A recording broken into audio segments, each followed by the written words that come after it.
Hello दोस्तों, finally आप सभी के लिए Rajasthan board class 12th English compulsory का संपूर्ण पेपर आप सभी के लिए लेकर आ चुका हूँ। इंग्लिश कंपलसरी 10 मार्च 2025 को आप सभी का यहाँ पर इंग्लिश कंपलसरी का पेपर है और इस इंग्लिश कंपलसरी पेपर के लिए जो इंपॉर्टेंट क्वेश्चंस रहने वाले हैं, यानी एग्जाम के पेपर में आपको हुबहू जो है यहाँ पर इंपॉर्टेंट क्वेश्चंस मिलने वाले हैं, उन्हीं क्वेश्चंस को यहाँ पर हम इस क्लास में सॉल्व करेंगे। तो ये क्लास आप सभी के लिए काफ़ी महत्वपूर्ण रहने वाली है। ये पूरा का पूरा पेपर रामबाण रहने वाला है और इस पेपर में जितने भी यहाँ पर क्वेश्चंस है, जितने भी इंपॉर्टेंट क्वेश्चंस है, वो सभी क्वेश्चंस आपको यहाँ पर इस क्लास में सॉल्व करवाऊंगा। तो अभी तक आपने इस क्लास को लाइक नहीं किया है तो क्लास को क्या कर दीजिए, लाइक कर दीजिए, चैनल को सब्सक्राइब करके बेल आइकन को प्रेस करें और ज़्यादा से ज़्यादा इस क्लास को शेयर करें अपने सभी दोस्तों के साथ। तो यहाँ पर ये पूरा का पूरा पेपर है, काफ़ी महत्वपूर्ण पेपर है और यहाँ पर हम देखेंगे जो इंपॉर्टेंट यहाँ पर क्वेश्चंस है। तो सबसे पहले आपको यहाँ पर सेक्शन ए में 2 पैसेज देखने को मिलेंगे, ठीक है। तो काफी इंपॉर्टेंट है। देखिए, Candida never mind that just it present now I want you to look at this other boy here my boy was spoiled, ठीक है। इस प्रकार कैंडिडा के रिलेट में एक यहाँ पर आपको पूरा का पूरा जो है पैसेज देखने को मिल रहा है। तो एग्जाम के पेपर में आपको सबसे पहले क्या करना है, जल्दी से पैसेज को रीड आउट जरूर करना है, ठीक है। आपको चाहे पैसेज समझ में आए या नहीं आए, एक बार आपको यहाँ पर रीड आउट जरूर करना है, जिससे आपको यहाँ पर किसी भी क्वेश्चंस के आंसर देने में आपको किसी प्रकार की कोई प्रॉब्लम ना आए, ठीक है। तो देखिए, वू इज स्पीक एंड टू वूम, ठीक है, कौन बोलता है और किसे बोलता है, ठीक है। What has spoiled Candida boy since his birth. तो यहाँ पर आपको करना क्या है, यहाँ पर मैंने आपको सिंपल सा तरीका बता रखा है। चाहे कोई भी पैसेज आए, ये पेपर आप सभी के लिए इंपॉर्टेंट है और ये हुबहू जो पेपर है, पैसेज है, वो आपको 100% 10 मार्च 2025 के पेपर में मिल सकता है, ताकि काफ़ी इंपॉर्टेंट है। एक्सपर्ट्स के द्वारा तैयार किया गया ये पेपर है। यहाँ पर आप देखेंगे, यहाँ पर जो मेन वर्ड है वो स्पॉइल्ड है, कैंडिडा है और बॉय है, और सिंस हिज बर्थ, ये जो पूरी की पूरी लाइन है वो क्या है, मेन वर्ड है। इसमें से जो भी आपको 2 या 2 से अधिक यदि वर्ड मिल रहे हैं तो वो उसका यहाँ पर आपको आंसर मिल जाएगा। देखिए, यहाँ पर आपको हुबहू मिल रहा है, स्पॉइल्ड भी मिल रहा है, हिज बर्थ भी मिल रहा है। मतलब ये जो लाइन है, आई want you look at this other boy here my boy was spoiled bye love of his parent since his birth, ठीक है। तो ये जो लाइन है वो यहाँ पर क्या हो जाएगी, इस क्वेश्चन का यहाँ पर आंसर हो जाएगी, ठीक है। इसी प्रकार से यहाँ पर नेक्स्ट यहाँ पर आप देख सकते हैं, which pictures at of James to school college have been mention here, ठीक है। तो कौन सा जो जेम्स का जो यहाँ पर पिक्चर है उसमें स्कूल कॉलेज का क्या मेंशन किया हुआ है, ठीक है, कहाँ पर मेंशन किया हुआ है, कौन सा मेंशन किया हुआ है। How is Candida all in one of 4 James. तो इन सभी का आंसर आप मेन वर्ड के द्वारा आप आसानी से आप क्या कर सकते हैं, इसी लाइन में इसी पैसेज में आप एग्जाम के पेपर में आप आसानी से सॉल्व कर पाएंगे। इंपॉर्टेंट रहेगी जो सिमिलर वर्ड है, जो आपको क्या मिलेंगे लास्ट में एग्जाम के पेपर के लास्ट जो है, एग्जाम जो आपका यहाँ पर पहला जो पैसेज होगा उसके लास्ट में आपको यहाँ पर जो पैसेज का जो यहाँ पर क्वेश्चंस मिलेगा वो आपको मिलेगा सिमिलर वर्ड आएगा, या इसे मीन्स भी कहते हैं, ठीक है। तो देखिए सिचुएशन, तो देखिए सिचुएशन का अर्थ होता है परिस्थिति। क्या अर्थ होता है, परिस्थिति। तो ऐसा कौन सा वर्ड आया है जो परिस्थिति के लिए इस पैसेज में दूसरा वर्ड उपयोग हुआ है। तो एक आपने वर्ड यहाँ पर देखेंगे आप, कंडीशन। तो कंडीशन का अर्थ भी क्या होता है, परिस्थिति होता है, कंडीशन कह सकते हैं, ठीक है। या फिर पोजीशन, ये भी इसका क्या है, सिमिलर वर्ड है। दोनों ही बिल्कुल ही सही है। तो इस प्रकार से ये काफ़ी इंपॉर्टेंट पेपर है आप सभी के लिए और हुबहू आपको एग्जाम 10 मार्च 2025 के पेपर में ऐसा ही आपको क्वेश्चंस पेपर आपको मिलने वाला है। इस क्लास को एक बार लाइक जरूर करें, चैनल को सब्सक्राइब करके बेल आइकन को प्रेस करें। देखिए, कट का जो है ना वो बताना है सिमिलर वर्ड। तो देखिए, कट के 2 सिमिलर वर्ड मैं आपको बता रहा हूँ। एक तो होता है स्निप, ठीक है, स्निप्ड यानी कट, ठीक है, और एक होता है स्प्लिट, ये भी इसका भी अर्थ क्या होता है, कट। तो ये दोनों ही बिल्कुल ही क्या है, सही है। उसके बाद वरीज का अर्थ होता है चिंतित होना। तो इसका यहाँ पर एक वर्ड पैसेज में आया है एंजाइटी का अर्थ होता है चिंतित होना, या आप कह सकते हैं फियर का भी अर्थ डर होता है, लेकिन इसी से मिलता जुलता है। डिस्ट्रेस का अर्थ भी जो है यहाँ पर इसका सिमिलर वर्ड है, ठीक है। तो ये यहाँ पर इसका जो यहाँ पर सही आंसर हो जाएगा, वरीज का एंजाइटी, ठीक है। अब देखेंगे आप, तो यहाँ पर सेकंड क्वेश्चंस पेपर में आपको यहाँ पर सेकंड भी आपको क्या मिलेगा, पैसेज ही मिलेगा। सेकंड भी आपको पैसेज को ही सॉल्व करना है। तो देखिए, of all events in Olympics, यहाँ पर ये जो पैसेज है वो ओलंपिक पर है। The 100 metre race is the most prestigious होना तो होता है प्रतिष्ठित, ठीक है, प्रतिष्ठित। The athlete who wins it is remembered as the fastest man in the world.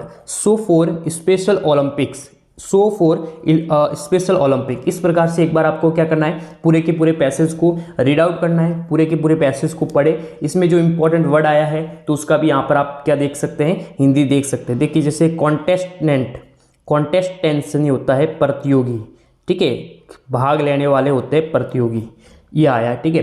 इसी प्रकार से ये पूरा का पूरा पैसेज है, ठीक है। अब हम बात करेंगे इस पैसेज के यहाँ पर इंपॉर्टेंट क्वेश्चंस की। तो देखिए what is the most prestigious event in special Olympics. तो जो यहाँ पर आपको ऊपर मैंने आपको बताई थी, जो पहली मैंने आपको एक लाइन यहाँ पर रीड करवाई, तो उसी में यहाँ इसका आंसर है, ठीक है। तो देखिए the 100 metre race is the most prestigious, ठीक है। जो 100 मीटर की जो रेस है वो बहुत ही प्रतिष्ठित रही है, ठीक है। तो ये यहाँ पर इसका आंसर हो जाएगा। इसी प्रकार से आप आसानी से क्या कर सकते हैं, इनके मेन वर्ड के द्वारा आप आसानी से इस आंसर को फाइंड कर सकते हैं। What happen with the 9th athlete, ठीक है, 9th एथलीट के साथ क्या हुआ था, ठीक है। How did the audience react for the 8 athletes. What is empathy क्या है। अब फिर आपको लास्ट में एक तो आपको मिलेगा सिमिलर वर्ड, क्या मिलेगा आपको, एक तो सिमिलर वर्ड मिलेगा और एक आपको दूसरा मिलेगा, वो आपको मिलेगा ऑपोजिट। यानी आपको एक सिमिलर वर्ड बताना है और तो सेकंड वाला मिलेगा आपको ऑपोजिट मिलेगा। यानी आप देख सकते हैं वर्ती ऑफ लिमिटेशन, यानी मूल्यों का सीमा, तो उसे बोलते हैं रेस्ट्रिक्स, ठीक है, रेस्ट्रिकेशन बोलते हैं, रेस्ट्रिकेशन यानी होता है सीमा, ठीक है। उसके बाद देखिए रिमेंबर का बताना है ऑपोजिट, तो फॉरगेट हो जाएगा। रिमेंबर यानी याद करना और फॉरगेट यानी भूल जाना, ठीक है। तो फॉरगेट ऑपोजिट हो जाएगा और रेस्ट्रिक्शन यानी सीमित हो जाएगा, ठीक है। इसी प्रकार से अब हम बात करेंगे, अब हम देखेंगे नेक्स्ट सेक्शंस को, यानी आपके सेक्शन बी आएंगे जिसमें आपको नोटिस, एडवर्टाइजमेंट, लेटर, कुछ पैराग्राफ आपको मिलेंगे। तो ये भी काफ़ी इंपॉर्टेंट है और ये किन टॉपिक पर आपको 10 मार्च 2025 के पेपर में किन टॉपिक पर आपको लेटर मिलेंगे, किन टॉपिक पर आपको नोटिस मिलेगा, किन टॉपिक पर आपको एडवर्टाइज मिलेगा, तो ये मैं आप सभी को बता दूँ इंपॉर्टेंट टॉपिक। तो देखिए ये एक इंपॉर्टेंट है, your parents and you are in search of a bride for your elder brother. यानी आप बड़े भाई के लिए और आपके पिताजी है वो आपके यानी बड़े भाई के लिए क्या ढूंढ रहे हैं, यहाँ पर ब्राइड यानी दुल्हन ढूंढ रहे हैं। तो write an advertisement to get it published in the matrimonial column, यानी मैट्रिमोनियल कॉलम में आपको न्यूज़पेपर में पब्लिश करवाना है 80 वर्ड्स में। तो इसका आपको कॉलम बना के, ठीक है, कॉलम बना के, और ये कॉलम होगा इस प्रकार से आप कॉलम बनाएंगे, यहाँ पर लिखेंगे मैट्रिमोनियल कॉलम, ठीक है, और ए ब्राइड, फॉर ए ब्राइड, ठीक है, फॉर ए ब्राइड, ठीक है। इस प्रकार से आप पूरा का पूरा डेटा लिखेंगे आपके भाई के बारे में, जो भी है इंपॉर्टेंट, जो भी फीचर्स वगैरह जो है उनके बारे में आपको लिखना होगा। तो इस प्रकार से आपको क्या करना है, एडवर्टाइजमेंट बनाना है। एक आपको अपने रूम को आपको है किराए पर आपको रूम चाहिए, तो उसके लिए आप लिख सकते हैं। और आपको कोई आपका रूम है खुद का, आपका कोई फ्लैट है वो आपको किराए पर लगाना है, तो उसके लिए टू लेट एडवर्टाइजमेंट लिखना होगा। तो ये भी काफ़ी इंपॉर्टेंट है, तीनों ही जो है इनमें से आपको एक जो है आपको मिलेगा एडवर्टाइजमेंट। यदि आप एडवर्टाइजमेंट आपको अच्छा नहीं लग रहा है, यदि आपके पेपर में एडवर्टाइजमेंट के लिए कोई टॉपिक अच्छा नहीं आता है, जो आपको समझ में नहीं आया, तो आप जो है क्या कर सकते हैं, एक लिख सकते हैं, यानी कोई लेटर लिख सकते हैं, सॉरी नोटिस लिख सकते हैं, ठीक है। अथवा में आपको नोटिस मिलेगा। तो suppose you are Arvind studying in government senior secondary school Junagadh as you are the secretary of student union. आप स्टूडेंट यूनियन के सेक्रेटरी है और आपको नोटिस में बताना है, ये बताना है किसके बारे में, children days to be celebrate on 14 November. 14 नवंबर जो जवाहरलाल नेहरू हैं उनके उपलक्ष्य में, जन्मदिन के उपलक्ष्य में चिल्ड्रन डे, बाल दिवस मनाया जाता है, तो सेलिब्रेट करना है, तो उसके संबंधित आपको एक नोटिस राइट करना होगा। नोटिस का भी फॉर्मेट आपको पता होगा। इस प्रकार से नोटिस में एक हेडिंग आपको यहाँ पर डालनी है, ठीक है, हेडिंग डाल के उसके बाद नोटिस राइट करना है। तो बिल्कुल ही सिंपल है एडवर्टाइजमेंट और नोटिस, और ये टॉपिक काफ़ी इंपॉर्टेंट है। हुबहू आपको 10 मार्च 2025 के पेपर में ये आपको टॉपिक मिल सकते हैं।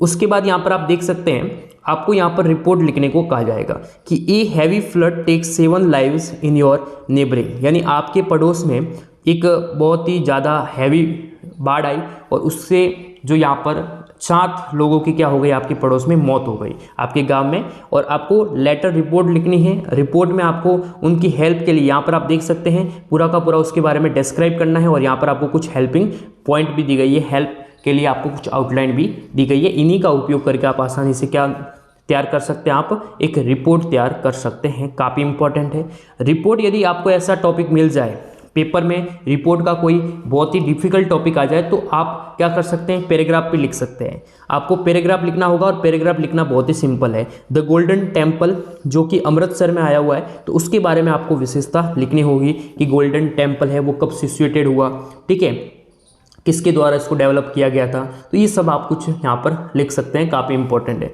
उसके बाद जो 5 जो आपको क्वेश्चंस मिलेगा वो मिलेगा लेटर से रिलेट में, ठीक है। या तो आपको लेटर लिखना है, यहाँ पर आप देख सकते हैं दोनों ही लेटर दिए गए हैं, एक तो द एडिटर वाला है और देख आपको एक फॉर्मल लेटर दिया गया है, ठीक है।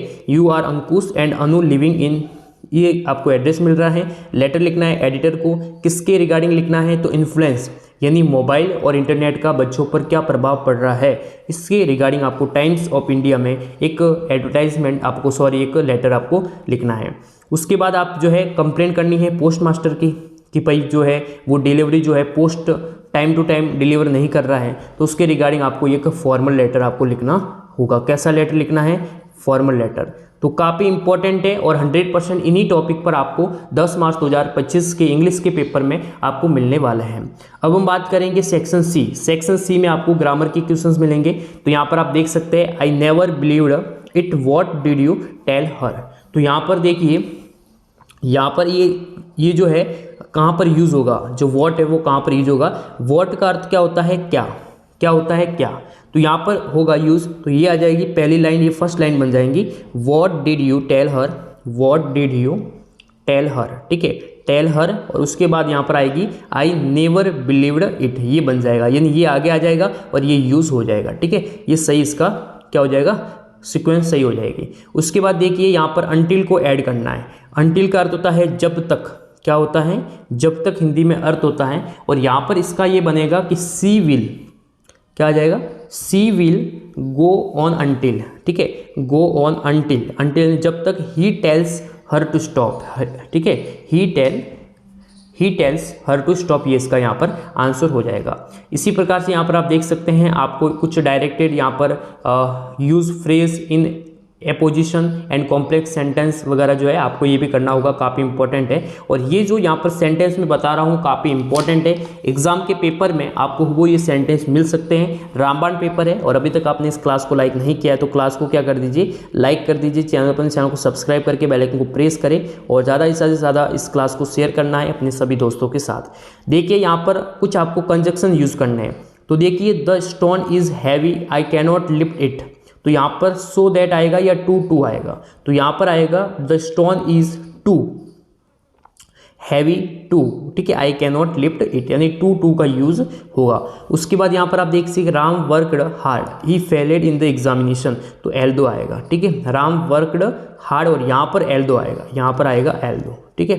इस प्रकार से आपको यहाँ पर कंजक्शन यूज़ करने हैं। उसके बाद एप्रोप्रिएट फ्रेजल जो वर्ब है वो भी आपको यूज़ करनी है। तो ए वार बिटवीन इंडिया एंड पाकिस्तान इन, ठीक है, तो ब्रॉक अवे, क्या आ जाएगा, ब्रॉक अवे आ जाएगा, यहाँ पर आ जाएगा गेट डाउन आ जाएगा, ठीक है। इसी प्रकार से सेक्शन डी होगा, जो कि सेक्शन डी में आपको जो सबसे पहला जो क्वेश्चंस मिलेगा वो आपको यहाँ पर पैसेज का ही मिलेगा। और पैसेज में आपको क्या मिलेंगे, यहाँ पर ऑप्शनल क्वेश्चंस मिलेंगे। तो आप आसानी से पूरे में से पूरे 6 नंबर है वो आप प्राप्त कर सकते हैं। पैसेज पूरे 21 नंबर के आएंगे, आप आसानी से इनमें से एक भी नंबर आपको कटने नहीं देना है, अच्छे से फ्री माइंड होकर आपको पेपर को देना है, ठीक है।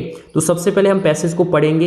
तो you Shah Sabbu always with the boss but in attendance roles he was grouped under a department called the story department, compromising a lawyer and a assembly of writers and poets, ठीक है। तो सबसे पहले बात करेंगे, इसको एक बार रीड आउट करें आप, पैसे पूरे के पूरे पैसेज को रीड आउट करना है। उसके बाद देखिए प्रश्न है the story of department consist of, तो यहाँ पर ये लॉयर की भी बात हो रही है, राइटर्स की भी बात हो रही है, पोइट की भी बात हो रही है, यानी ऑल ऑफ दिस, यानी इनमें से सभी इसका क्या हो जाएगा, आंसर हो जाएगा। The lawyer was officially known, यानी वकील को ऑफिशियली किससे कैसे किस नाम से जाना जाता है। और यहाँ पर दिया गया लाइन देखिए, the lawyer was also officially known as the legal adviser, ठीक है, कानूनी सहायक के रूप में उसको जाना जाता है। और यहाँ पर आपको सी ऑप्शन बिल्कुल ही सही मिल रहा है। इसी प्रकार से यहाँ पर इन सभी का आंसर आप आसानी से इस पैसेज को पढ़ेंगे आप आसानी से दे सकते हैं। अब इसमें भी आपको सिमिलर वर्ड मिलेगा और एक ऑपोजिट मिलेगा। देखिए सिमिलर वर्ड है इमोशनल। इमोशनल का हिंदी अर्थ होता है भावात्मक। तो ऐसा इनमें से चारों में से कौन सा वर्ड है जिसका अर्थ होता है भावात्मक? देखिए टेम्परामेंटल का अर्थ होता है भावात्मक, टैलेंटेड का अर्थ नहीं होता है भावात्मक, इनक्राइमिनेटिंग, हेल्पलेस, असहाय, ठीक है। उसके बाद ऑपोजिट है नेविटी, ठीक है। तो नेविटी का अर्थ होता है भोलापन। कैसा होता है? भोलापन। तो भोलापन का उल्टा क्या हो जाएगा? चतुर हो जाएगा, कपट हो जाएगा। तो यहाँ पर सोफिस्टिकेशन है, उसका अर्थ होता है कपट। क्या होता है? कपट। और ये इसका ऑपोजिट हो जाएगा। इसी प्रकार से यहाँ पर आप देख सकते हैं काफ़ी इंपॉर्टेंट है 11वां प्रश्न, ठीक है। ये काफ़ी इंपॉर्टेंट क्वेश्चन है, आपको 100% एग्जाम के पेपर में ऐसे ही इस पेपर से आपको बहुत सारे क्वेश्चंस आपको मिलने वाले हैं। देखिए what was Adler attitude towards the peddler, ठीक है। यानी इसका अर्थ है कि पेडलर के प्रति एडला जो है उसका क्या रवैया था, उसको अपने शब्दों में लिखना है। द रेड ट्रेप से ये प्रश्न आया हुआ है और काफ़ी इंपॉर्टेंट है, 100% आपको एग्जाम के पेपर में मिलेगा। इंडिगो से ये इंपॉर्टेंट है, what changes did the Champaran episode bring about in the lives of pheasant यानी किसानों की कैसी दशा रही चंपारण एपिसोड के बाद में, क्या दशा रही, क्या परिवर्तन आए, तो ये इंडिगो से आपको यहाँ पर लिखना है। उसके बाद देखिए Gandhi ji, why did Gandhi ji is called the lawyer, यानी वो गांधी जी है वो वकीलों को क्यों डांटते हैं। इंडिगो जो लेसन है उससे काफ़ी इंपॉर्टेंट क्वेश्चन है और 100% आपको एग्जाम के पेपर में मिलेगा। बहुत ही इंपॉर्टेंट है, हुबहू आपको यहाँ पर एग्जाम के पेपर में मिलेगा। गोइंग प्लेसेस यानी why did not Sophie want Jessie Jansie to know about her story with Danny, ठीक है। तो ये भी काफ़ी इंपॉर्टेंट है, गोइंग प्लेसेस जो लेसन है उससे। अब बात करेंगे explain any on the following stanza with reference to context the explanation, ठीक है। अब आपको स्टेंजा मिलेगी, 2 स्टेंजा मिलेगी अथवा में, आपको कोई भी जो भी आपको अच्छे से उसका रेफरेंस पता है, कॉन्टेक्स्ट आता है, एक्सप्लेनेशन कर सकते हैं, वो आपको स्टेंजा सॉल्व करनी है। जो पहली जो यहाँ पर स्टेंजा यहाँ पर आप देख सकते हैं, कीपिंग क्वाइट जो पोइम है आपके बुक में कीपिंग क्वाइट करके पोइम है, उससे यहाँ पर आपको ली गई है ये पोइम, जिसकी पेब्लो नेरुडा जो है इसके पोइट हैं। तो आप आसानी से क्या लिख सकते हैं? रेफरेंस बना सकते हैं, ठीक है, और कॉन्टेक्स्ट लिख सकते हैं। सबसे पहले आपको क्या लिखना है? रेफरेंस लिखना है, उसके बाद आपको कॉन्टेक्स्ट लिखना है, उसके बाद आपको एक्सप्लेनेशन लिखना है। आसानी से आप सॉल्व कर सकते हैं। सेकेंड यहाँ पर आप देखिए पैसेज जो है काफ़ी इंपॉर्टेंट है और जो कि यहाँ पर ये रोड साइड जो स्टैंड है उससे लिया गया है। आपके पोइम है ये रोड साइड स्टैंड, ठीक है ना, ये रोड साइड स्टैंड है, स्टैंड उससे लिया गया है, जिसकी रॉबर्ट फ्रोस्ट इसके पोइट है। और आप आसानी से रेफरेंस बना सकते हैं, कॉन्टेक्स्ट बना सकते हैं और इसमें क्या एक्सप्लेन किया गया आप आसानी से बना सकते हैं।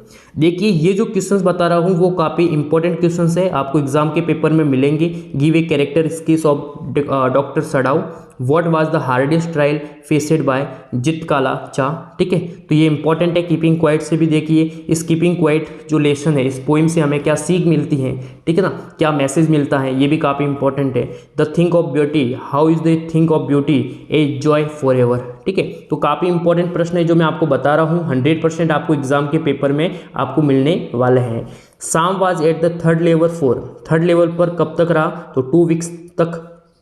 द स्टेज, ठीक है ना, the state astrologer warned the king to man careful while hunting to 100 tiger, ठीक है। इस प्रकार से burning of fossils and fuels release carbon dioxide, इसी प्रकार से ये काफ़ी इंपॉर्टेंट है और आपको 100% 10 मार्च 2025 के पेपर में ऐसा का ऐसा पेपर में हुबहू आपको क्वेश्चंस मिलने वाले हैं। अभी तक आपने इस क्लास को लाइक नहीं किया है तो क्लास को लाइक करें, चैनल को सब्सक्राइब करके बेल आइकन को प्रेस करें। थैंक